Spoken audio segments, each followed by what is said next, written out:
નમસ્કાર. અમરેલી જિલ્લાના સાવરકુંડલામાં છેતરપિંડીનો મામલો. શહેરના કેજીએન સોસાયટી વિસ્તારમાં મકાન વેચવાના નામે બોગસ દસ્તાવેજો બનાવી સોદા કરાયા હોવાના આક્ષેપો. ઘટનાને લઈને મકાન ધારકોમાં ભારે રોષ. આ મામલે મકાન ધારકોએ સાવરકુંડલા ટાઉન પોલીસ સ્ટેશન ખાતે ફરિયાદ નોંધાવી કડક કાર્યવાહી કરવાની માંગ કરી. હાલ સમગ્ર મામલે પોલીસ તપાસ હાથ ધરાઈ. વધુ સમાચાર માટે જોડાયેલા રહો. RP Gujarat news, Rajkot. આજે અમે પોલીસ સ્ટેશને ગયા હતા ફરિયાદ કરવા. અમારી ફરિયાદ તાત્કાલિક લઈ લે, નહીં લે તો અમે ઉપર તાત્કાલિક અમે જવાના છે. ઉપર હા ઉપર જવાના છે તાત્કાલિક. અમારી ફરિયાદ નહીં લે તો અમે તાત્કાલિક જવાના છે અને અમે બધા જવાના છે. હા અમારી ફરિયાદ તો લેવી જ પડશે. હા અમારે સાવરકુંડલા કેજીએન સોસાયટીમાં 27 લોકો મકાન ધરાવે છે અને અમારે 27 મકાનના બોગસ દસ્તાવેજો ને અમારી સાથે છેતરપિંડી થયેલી છે. સાવ એટલે સાવ ખોટા દસ્તાવેજ બનાવેલા છે અને અમને 27 મકાનનું વેચાણ કરીને એ લોકોએ અમારી સાથે 4.5 કરોડ રૂપિયાનું છેતરપિંડી કરેલી છે.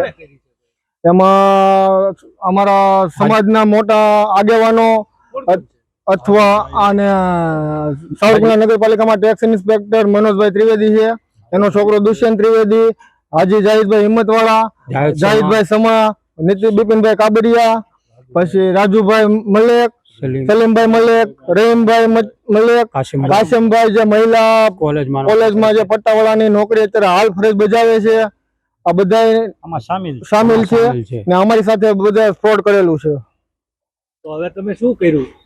અમે અત્યારે પોલીસ સ્ટેશને 8 દિવસ પહેલા અમે લેખિત અરજી આપેલી ને હાલ અત્યારે અમે પોલીસ સ્ટેશને થઈને આવ્યા કે અમારી એફઆઈઆર તાત્કાલિક ફાટે ને અમને ન્યાય મળે અને જલ્દીથી જલ્દ અમને ન્યાય મળે એવી અમારી રજૂઆત છે.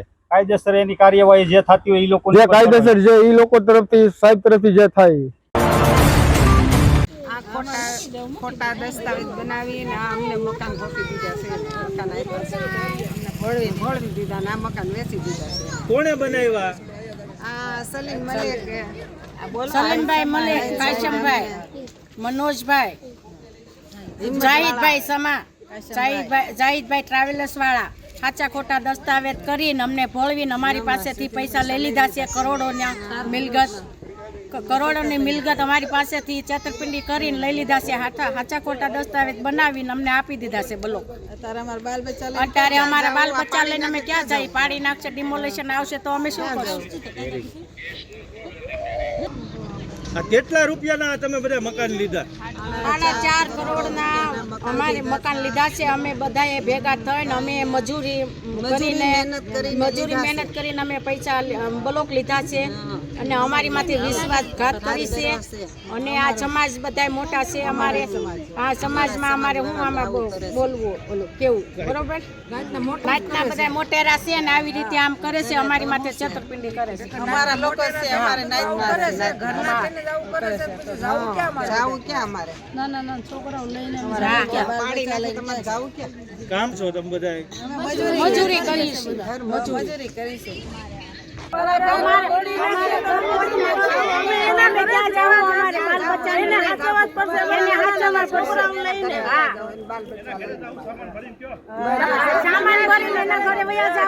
બાલ બચ્ચાને અમે ક્યાં લઈને જાવ? અમારા ઘર તોડી નાખશે તો અમે શું કરશું? અમે મહેનત મજૂરી કરીને અમે મકાન બનાવ્યા છે. અમે મકાન અમને આપ્યું છે, અમે એના ઘરે વયા જાવ, એને સાચવવા જ પડશે, એને રાખવા જ પડશે. અમને રાખવા પડશે.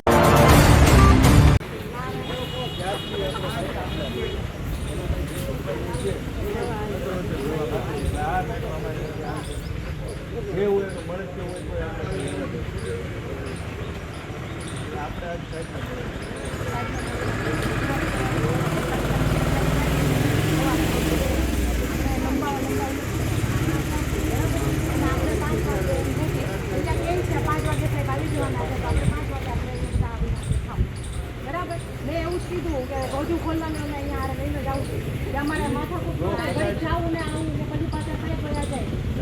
બરાબર જોઈ જવું હાજર હશે એટલે તરત બધાને ભેગું થવાનું. અને હાલ અત્યારે બધા ઘરે થઈ અને બધાનું અલગ અલગ આપણે વિડીયો બનાવીએ. આ ચાર સોસાયટીમાં બેઠા રહે એક સાથે વિડીયો લઈ લઈએ. અહીં આપણે ન્યાજ નક્કી કરીએ બધા ઘર પાસે બધા બોલ ન્યાજ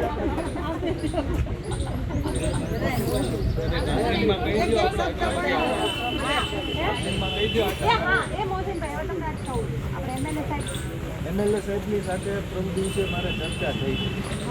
એણે પછીના દિવસે મને બોલાવ્યો બરાબર. પછી રાત્રે મેં થોડી ચર્ચા કરી એટલે થોડા લોકોને એમ હતું કે રાત્રે કંઈક તકલીફ પડશે બરાબર, એટલે એ લોકોને ખબર ના હોય. એટલે પછી મેં કીધું કે હવે તમે આવી જાઓ, બધાને સમજાવું, જો બધાને સમજી જાય પછી આપણે મળીએ.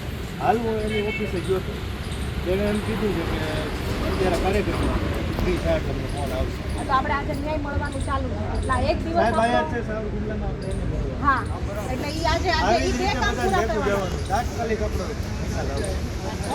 જે છે બધી બાજુથી આવશે તો અમે તાત્કાલિક ફરિયાદ દાખલ થશે. હા હવે ઘરે બેસીને કરવાની ફરિયાદ